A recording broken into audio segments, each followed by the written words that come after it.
Okay, well, probably started from my husband, who is a landscape architect, and he wanted to do a garden on the side of our house.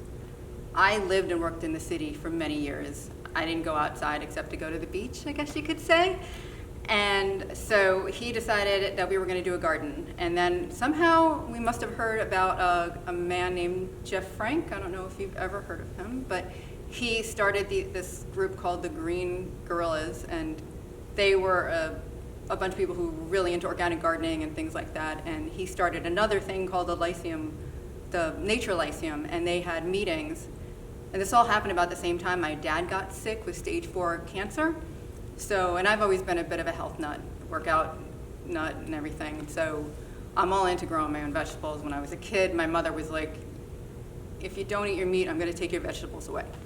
So we went to these meetings, and they really changed my life because they talked about gardening, organic gardening, and then something that is too detailed and I can't go into, which is called biodynamic gardening, which I do a little bit on my own gardening.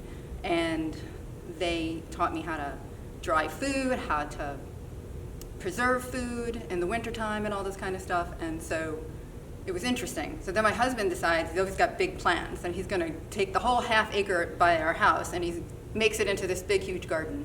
There's no fencing or anything, and I mean, it just got crazy. I could not, me personally, didn't know what I was doing, never went out in the garden, don't like getting messy, and so I'm like, I can't handle this. I'm out there trying to weed and whatever, and then my dad got sicker, and I'd be out there weeding, and then all of a sudden something happened, and